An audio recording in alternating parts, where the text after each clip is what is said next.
Ele está no meio de nós. Proclamação do Santo Evangelho de Jesus Cristo segundo São Lucas. Glória a vós, Senhor. Jesus estava rezando num certo lugar. Quando terminou, um de seus discípulos pediu-lhe: Senhor, ensina-nos a rezar, como também João ensinou a seus discípulos. Jesus respondeu: Quando rezardes, dizei: Pai, santificado seja o teu nome. Venha o teu reino. Dá-nos a cada dia o pão de que precisamos e perdoa-nos os nossos pecados, pois nós também perdoamos a todos os nossos devedores, e não nos deixes cair em tentação. E Jesus acrescentou: Se um de vós tiver um amigo e for procurá-lo à meia-noite e lhe disser: Amigo, empresta-me 3 pães, porque um amigo meu chegou de viagem e nada tenho para lhe oferecer. E se o outro responder lá de dentro: Não me incomodes, já tranquei a porta, e meus filhos e eu já estamos deitados, não posso me levantar para te dar os pães. Eu vos declaro, mesmo que o outro não se levante para dá-los porque é seu amigo, vai levantar-se ao menos por causa da impertinência dele e lhe dará quanto for necessário. Portanto, eu vos digo: pedi e recebereis, procurai e encontrareis, batei e vos será aberto. Pois quem pede, recebe, quem procura, encontra, e para quem bate, se abrirá. Será que algum de vós que é pai, se o filho lhe pedir um peixe, lhe dará uma cobra? Ou se ainda pedir um ovo, lhe dará um escorpião? Ora, se vós que sois maus sabeis dar coisas boas aos vossos filhos, quanto mais o Pai do céu dará o Espírito Santo aos que o pedirem. Queridos irmãos e minhas irmãs, essas são palavras de vida, palavra da salvação. Glória a vós, Senhor. E quem beija a palavra de Deus, beija o próprio Deus. Então vou dar um beijo na palavra, beijando o próprio Deus em seu nome. Olha só.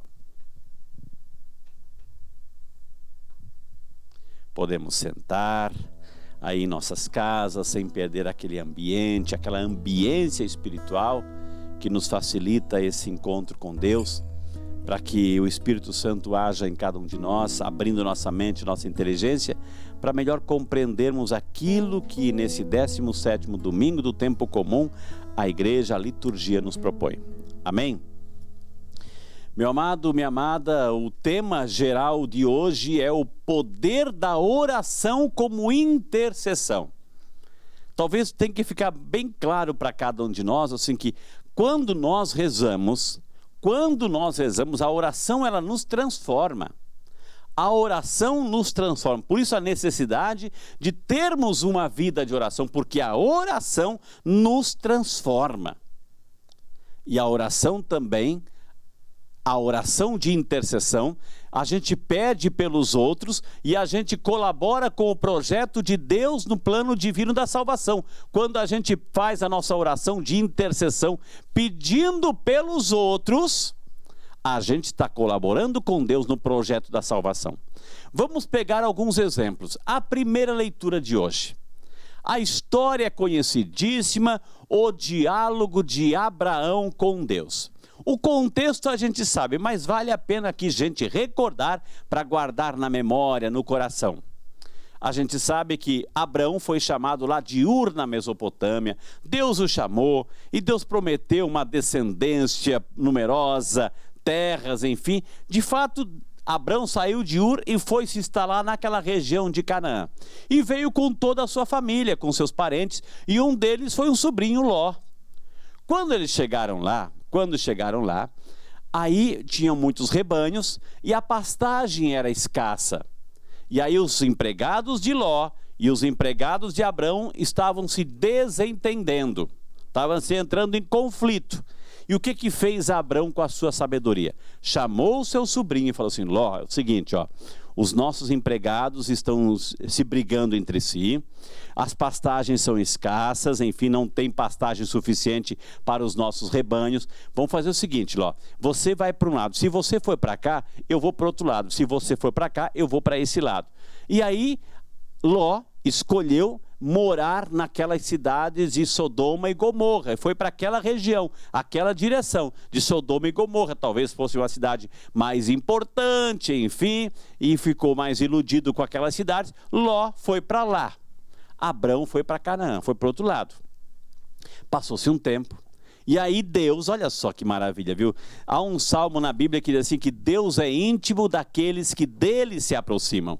Deus é íntimo daqueles que dele se aproximam.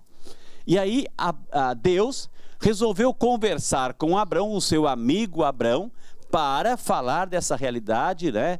Para falar sobre essa realidade de compartilhar um desejo do seu coração.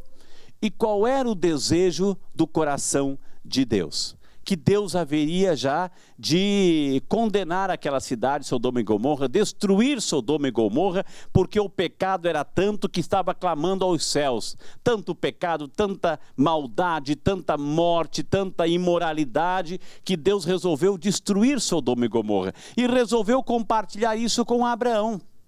E aí Abraão lembrou, poxa, mas o meu sobrinho está lá. O meu sobrinho está lá. Então o que acontece? Se o meu sobrinho está lá, eu vou pedir para Deus poupar a vida dele. E aí começa o diálogo de Abrão com Deus. Senhor, se houver 50 justos lá, o Senhor vai destruir? Não, Abrão, se você encontrar 50 justos, eu não vou destruir. Mas 45, 40, 30, 20, 10, olha a ousadia de Abrão dialogando com Deus, né? E Deus permitiu tudo isso, minha gente. Não porque Deus assim tivesse essa maldade no coração. Deus é amor. O amor de Deus para com Sodoma e Gomorra era muito mais do que o amor que Abrão tinha. Mas Deus, por que Deus permitiu que Abrão dialogasse com ele? Porque Deus quer ouvir das pessoas a oração. Deus quer ouvir a sua oração. A sua oração diante de Deus conta. Como eu disse no início, a oração transforma as nossas vidas. Mas a oração também, minha gente, quando a gente pede para o outro, tem influência no coração de Deus. E Deus escuta, Deus atende o apelo. Como atendeu o apelo de Abraão. Claro que, de repente, Abraão quis salvar a vida de Ló. E Deus atendeu e Ló foi salvo, só que depois a mulher dele olhou para trás, sentiu saudade do pecado, virou uma estátua de sal. Isso é outro assunto, é outra reflexão, outro sermão. Mas o importante aqui é a oração de intercessão de Abrão. Abrão dialoga com Deus e Deus faz questão de ouvir. Deus gosta de ouvir a sua oração. E quando nós pedimos para os outros, Deus atende, minha gente. Por isso que é necessário a gente colocar os outros à intenção, a gente pedir, porque a gente faz isso toda a missa, em toda a Eucaristia a gente pede. Daqui um pouquinho vai chegar o momento em que o Mateus vai trazer as intenções aqui. A gente pede um pelo outro. Então a gente pede por nós, mas quanto mais a gente pedir e colocar os outros na nossa oração, Deus atende. Foi isso que Deus fez na oração de Abraão. É claro que mais tarde Sodoma e Gomorra foram destruídos, porque nem 10 pessoas justas tinham lá. De tamanha maldade. Mas o importante, a oração que suplica, a oração de intercessão. Vamos agora passar para o Evangelho de hoje. O Evangelho também é uma cena muito clássica, muito conhecida, que Jesus ensina a oração do Pai Nosso. Começa o texto, minha gente, estamos no Evangelho de Lucas, preste atenção. Estamos no Evangelho de Lucas. Lucas, ele começa o texto assim, ó. Jesus estava rezando num certo lugar. Jesus estava rezando num certo lugar. Então, Jesus tinha essa prática. O evangelista Lucas relata pelo menos 9 vezes que Jesus estava rezando, sempre mostrando Jesus em oração. Ele precisava rezar? Não, ele era filho de Deus, ele era o próprio Deus. Mas ele rezava para nos mostrar, para nos garantir, para nos revelar a importância que tem a oração em nossas vidas, minha gente. Sem oração o cristão não tem vida. Não tem vida. Sem oração, um cristão não tem vida espiritual. Não adianta querer justificar que não tem tempo, que não pode porque chegou gente em casa, enfim, para participar da missa, para participar daquele grupo de oração, para rezar o terço. Não se justifica. A oração ela tem que acontecer. E Jesus nos ensina, tanto é verdade que um dos seus discípulos, vendo a atitude de Jesus, perguntou: Senhor, ensina-nos a rezar. E Jesus ensina o Pai Nosso, que nós sabemos. A única oração que Jesus ensinou foi a oração do Pai Nosso. E a oração do Pai Nosso, minha gente, é a síntese de toda a vida cristã, de tudo aquilo que a gente precisa. De tudo aquilo que a gente precisa, o Pai Nosso tem tudo aquilo que nós precisamos para alcançar o céu. Tudo aquilo. Sabemos também, eu vou explicar um pouquinho mais, entrar um pouquinho na dinâmica do Pai Nosso. Sabemos que o Pai Nosso tem 7 pedidos. 7 pedidos. 2 pedidos é aquilo que nós queremos. É o objetivo de nossa caminhada, o objetivo de nossa vida. 2 outros pedidos são os meios para alcançar aquilo que nós queremos. E 3 pedidos são os empecilhos, as barreiras que nós temos que vencer, que nós temos que superar. Então são 7 pedidos. Vamos aos 2 que nós precisamos assim, sem esses nós não somos nada. Quando Jesus pede, quando Jesus nos ensina que santificado seja o teu nome. O objetivo de nossa vida, minha gente, é santificar o nome de Deus. Santificar o nome de Deus com a nossa vida. No céu, nós vamos viver a glória eterna, santificando o nome de Deus para sempre, minha gente. Santificado seja o nosso nome. O outro pedido que a gente faz, que é essencial, que é fundamental, é justamente esse: nós queremos acessar o céu. Nós queremos aceder ao céu, nós queremos entrar no paraíso, queremos entrar no céu, queremos ter acesso ao céu. Por isso nós pedimos: venha a nós o vosso reino. Então, santificar o nome de Deus e pedir essa graça de termos acesso ao céu. Venha a nós o vosso reino. Queremos estar lá. Esses são os pedidos essenciais. Depois, os meios para alcançarmos isso. Os meios para alcançar. Primeiro meio, sermos obedientes à palavra de Deus. Sermos obedientes, seja feita a vossa vontade. A obediência à palavra de Deus, seja feita a vossa vontade. Um outro meio, o pão nosso de cada dia. 2 realidades aqui: seja feita a vossa vontade, assim como no céu, como na terra. O pão nosso de cada dia. A luta pelo pão diário, sem acúmulo, sem ganância, sem cobiça. E acima de tudo, como é que nós, nessa caminhada para santificar o nome de Deus, para entrarmos no paraíso, venha a nós o vosso reino, precisamos do alimento. Precisamos do alimento espiritual. Onde? Na Eucaristia. Sem o alimento espiritual da Eucaristia, nós não vamos entrar no paraíso, minha gente. Aliás, o próprio Jesus nos deixou claro as promessas de quem comunga.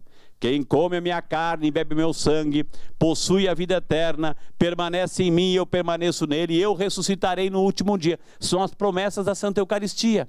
Então esses são os meios: obediência, seja feita a vossa vontade, e o pão nosso de cada dia. O pão material que a gente tem que lutar, trabalhar para conseguir, sem acumular, sem ganância, sem mesquinharia, sendo generosos, e acima de tudo, o principal, o pão da Eucaristia. E quais são as barreiras que o Pai Nosso nos ensina que a gente tem que superar a cada dia? Perdoai-nos as nossas ofensas. A força do perdão e não guardar rancor, ressentimento no coração. Quantas vezes ofendemos a Deus, quantas vezes ofendemos o nosso próximo dentro de nossa casa. Então evitar isso, evitar as ofensas. Outro pedido, outra barreira que nos coloca Jesus são as tentações. Não nos deixeis cair em tentação. Porque Jesus colocou a tentação no Pai Nosso, colocou esse pedido especial no Pai Nosso, porque sabe que a tentação é a porta de entrada, gente. É quando a gente começa a escancarar o coração que o pecado entra. A gente é tentado, o inimigo tenta, nos engana, nos ilude. E aí quando somos tentados, cometemos a prática, cometemos o ato. Então não nos deixeis cair em tentação. E outra barreira que a gente pede: livra-nos do mal. A maldade, essa inclinação, essa mentalidade pecaminosa que a gente vive. Então pedindo essa graça para que Deus nos livre do mal. Agora, a oração que Jesus nos ensina hoje tem que ser insistente. tem que ser perseverante. Até colocou o exemplo daquele amigo impertinente que vai lá meia-noite pedindo pão porque chegou alguém na sua casa. E o outro lá está dormindo, mas vai levantar. De tanta insistência, assim tem que ser a oração. Assim, é assim que Deus quer diante dele, minha gente. É assim que Deus quer a nossa atitude diante dele. Pedir, insistir, pedir, insistir. Por quê? Porque Deus é surdo? Não! Mas Deus quer ver em nós a capacidade de buscá-lo, de desejá-lo, de querer estar com ele, de tê-lo presente em nossas vidas, de dialogar com ele. Deus quer ver isso em cada um de nós. Por isso o valor da insistência, da perseverança na oração.